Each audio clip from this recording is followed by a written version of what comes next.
पाकिस्तान ने जिम्बाब्वे के खिलाफ तीसरा और आखिरी T20 मैच पाकिस्तान प्लेइंग 11 का ऐलान कर दिया है। मेज़बान जिम्बाब्वे के खिलाफ सीरीज़ के आखिरी मैच के लिए पाकिस्तानी टीम में कुछ तब्दीलियां की गई हैं। 4 तब्दीलियां हैं ये। टीम मैनेजमेंट ने बेंच पर बैठे खिलाड़ियों को आजमाने का फैसला किया है और opener Saim Ayub, fast bowler Haris Rauf, spinner Abrar Ahmed और इरफान खान न्याजी को आराम दिया गया है। उनकी जगह टीम में साहबजादा फरहान, कासिम अकरम, इरफात मिन्हास और मोहम्मद हसनैन को टीम में शामिल किया गया है। और वाज़ेह ये भी रहे कि ग्रीन शर्ट्स को सीरीज़ में पहले से ही फैसला कुन बरतरी हासिल है। 2-0 की फैसला कुन बरतरी है जो उसको हासिल है। दूसरी जानिब कौमी सिलेक्शन कमेटी ने दौरे जनूबी अफ्रीका के लिए भी पाकिस्तानी टीम के तीनों फॉर्मेट्स के लिए 15-15 रुकनी स्क्वाड्स का ऐलान कर दिया है। जी हाँ, टेस्ट टीम की क़यादत शान मसूद करेंगे, जबकि वनडे और T20 में मोहम्मद रिजवान ये जिम्मेदारी निभाएंगे। बाबर आजम, मोहम्मद रिजवान, सलमान अली आगा, साइम अयूब को तीनों फॉर्मेट्स के स्क्वाड में शामिल किया गया है और टेस्ट टीम के कैप्टन शान मसूद और नायब कैप्टन सऊद शकील को वनडे और T20 स्क्वाड में शामिल नहीं किया गया। शाहीन शाह अफरीदी को टेस्ट स्क्वाड, जबकि नसीम शाह को T20 स्क्वाड से बाहर किया गया है और सुफियान मुकीम को पहली बार वनडे स्क्वाड में शामिल किया गया है। मोहम्मद अब्बास आफरीदी की बात करें तो उनकी टेस्ट स्क्वाड में वापसी हुई है। हैरानकुन तौर पर इंग्लैंड के खिलाफ टेस्ट सीरीज में 19 विकेटें लेने वाले ऑफ स्पिनर साजिद खान को टीम स्क्वाड का हिस्सा नहीं बनाया गया। सिलेक्टर्स ने सिर्फ एक स्पेशलिस्ट स्पिनर नुमान अली का इंतखाब किया और फखर जमान एक बार फिर सिलेक्टर्स का एतमाद हासिल नहीं कर सके। White ball head coach Aqib Javed ने फखर जमान से मुतालिक वजाहत दी। उन्होंने ये भी कहा कि वह भी फॉर्म और मैच फिटनेस हासिल नहीं कर पाए। जनूबी अफ्रीका के दौरे में 3 T20, 3 वनडे इंटरनेशनल और 2 टेस्ट मैचेस शामिल होंगे। सीरीज का आगाज 10 दिसंबर को डबन में पहले T20 से होगा और पहला वनडे 17 दिसंबर को पाल में होगा, जबकि टेस्ट मैचेस बिल तरतीब 26 दिसंबर और 3 जनवरी को सेंचुरियन और केप टाउन में शुरू होंगे। इस तमाम तर सूरत हाल पर हमने बात करनी है। हमें ज्वाइन कर चुके हैं सैयद मोहम्मद उवैस, स्पोर्ट्स तज्जियाकार हैं। अस्सलाम वालेकुम उवैस, सुबह खैर, कैसे हैं आप? वालेकुम सलाम, कैसे हैं आप लोग? ठीक हैं अल्हम्दुलिल्लाह। सबसे पहले तो उवैस, ये जो जनूबी अफ्रीका के दौरे के लिए 15 रुकनी स्क्वाड का ऐलान हुआ है, उसके बारे में बताएं, कैसे देखते हैं आप स्क्वाड को? स्क्वाड तो अच्छा, लेकिन जो आप इंट्रो में बात करी थी उसी चीज को मैं सेकंड भी करूंगा। मुझे खुद हैरानी थी कि साजिद खान जिसने इतने खिलाड़ियों को आउट भी किया, ट्रॉफी की बात करो, उसने पहली इनिंग्स में 5 खिलाड़ियों को आउट किया। जो लास्ट मैच की बात करो, दूसरी इनिंग्स में फिर उसने 5 खिलाड़ियों को आउट किया। परफॉर्मेंस होने के बावजूद उसको ड्रॉप करना, फिर वजाहत भी देना कि वहां पर सीमिंग ट्रैक है, तो हम लोग थोड़ा सा इसलिए टीम के अंदर कुछ चेंजेस की गई हैं। लेकिन साजिद खान का मुझे वो कोट याद आ रहा है। उसने कहा था कि जब मैं 13 साल की उम्र से जब भी परफॉर्म करता हूँ मैं टीम से ड्रॉप कर दिया जाता हूँ। मसला ये होता है कि हम लोग शायद बड़ा शॉर्ट टर्म मेमोरी की तरफ जो सा हम लोग ज्यादा जाते हैं, लॉन्ग टर्म पे हम जाते नहीं है। आप लड़के की कॉन्फिडेंस को डेंट पहुंचाते हो। जब वो परफॉर्म करके आपको दे रहा है, फिर आप उसको टीम से ड्रॉप कर दो, दैट मींस कि आप उसका पूरा का पूरा कॉन्फिडेंस उसको आप हिला के रख देते हो।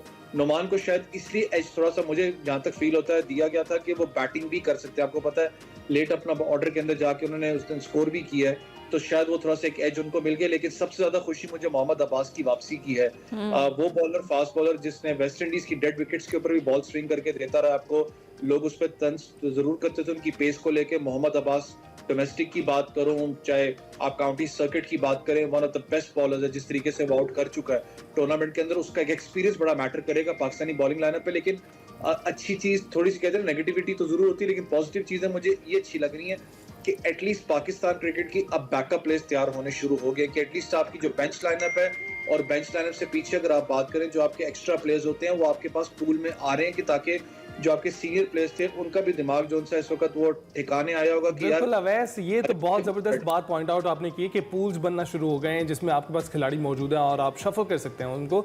लेकिन इसके साथ साथ आपको उनकी स्ट्रेटजी, जो पीसीबी इंतजामिया की जो स्ट्रेटजी है, कोचेस की जो स्ट्रेटजी है इस वक्त जिस तरह से प्लेयर्स को खिला रहे हैं, उसमें हर प्लेयर प्रेशर में अब दिखाई दे रहा है, क्योंकि जो परफॉर्म नहीं करेगा वो ड्रॉप किया जा सकता है और उसमें कोई भी शामिल हो सकता है। बड़े से बड़ा प्लेयर जो हमारी टीम में मौजूद है, बाबर आजम जैसे खिलाड़ी भी शामिल हैं। तो अब आपको लगता है ये स्ट्रेटजी तो कामयाब होती हुई दिखाई दे रही है?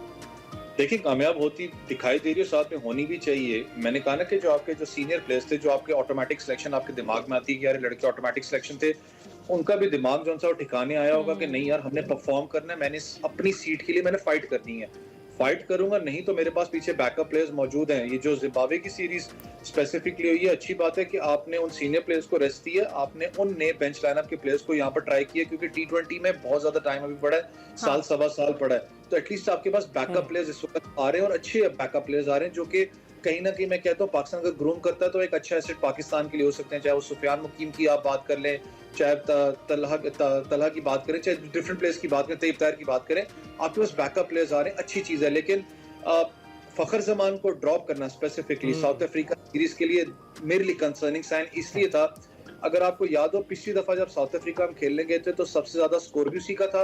उसने आपको सिंगल हैंडेडली 2 मैचेस भी जिताए, 200 प्लस स्कोर भी उसने किया था। और जब फिटनेस लेवल की बात आती है, बहुत ऐसे कम प्लेयर्स होते हैं जो मैंने देखा है कि जब वो टच करते हैं 100 रन से ऊपर जाते हैं, 120 130 की मैं बात कर रहा हूँ, वहां पर उनकी बॉडी फटीग लेवल दिखा रही हो। फखर जमान की बॉडी फटीग लेवल नहीं दिखाती। और एक और भी चीज है ना वैसे, अगर अभी उन्हें नहीं खिलाएंगे तो चैंपियंस ट्रॉफी में भी कम वक्त रह गया है, उसके लिए भी वो उन्हें फॉर्म में आना बड़ा जरूरी है उनका।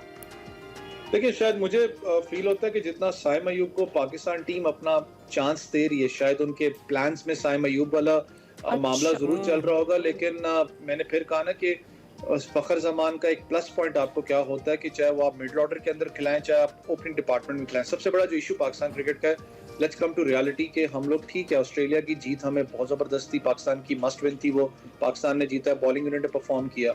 लेकिन जब हमारी टीम को चेस करना पड़ गया 250 स्कोर, मैं 300 उस स्कोर की बात कर रहा हूँ जो चैंपियंस ट्रॉफी में आप देखेंगे, क्योंकि वहां पर बड़ी टीम है, टॉप क्लास की क्रिकेट होती है वहां पर। क्या मेरी टीम इस वक्त तैयार है कि वो चेस कर सके स्कोर? नहीं है। क्यों? आपका जो डॉट बॉल डिलीवरीज का जो इशू है स्टार्ट ऑफ द इनिंग्स की मैं बात कर रहा हूँ, जहाँ पर पावर प्ले होता है, वो बहुत ज्यादा इशू है आपका। चाहे वो साइन की बात करें, चाहे अब्दुल्ला शफीक की बात करें, इशू आपको क्लियरली नजर आ रहा था कितना ज्यादा डॉट डिलीवरीज का मसला बनता हुआ है पाकिस्तान टीम।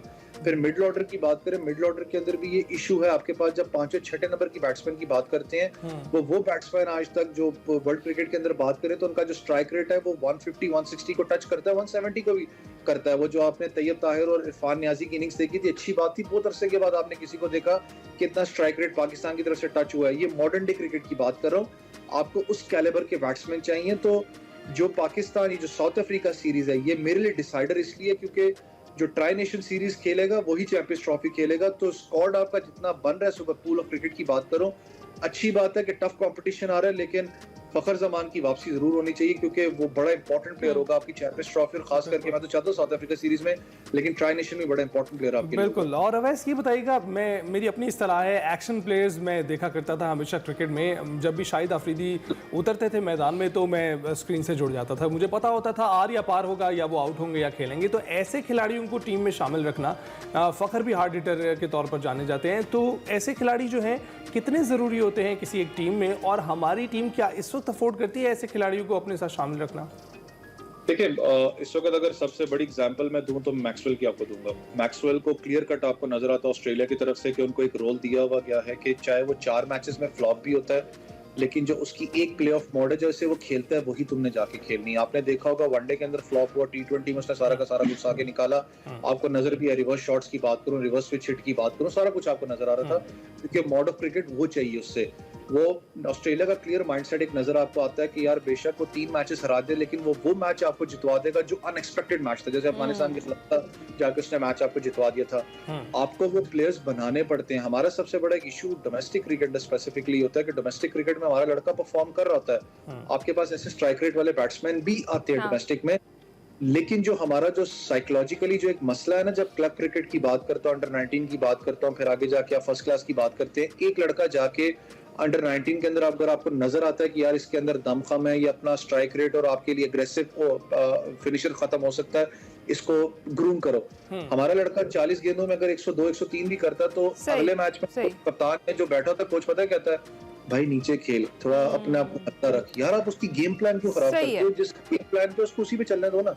एग्जैक्टली ये कुछ मसाइल बिल्कुल हैं। अच्छा वैस इन दी एंड चैंपियंस ट्रॉफी का भी आज जो है वो मुस्तकबिल का हतमी फैसला जो है एक्सपेक्ट किया जा रहा है। चेयरमैन PCB मोहसिन नकवी ने भी जाना है दुबई और मीटिंग अटेंड करनी है, क्या फैसला एक्सपेक्ट कर रहे हैं?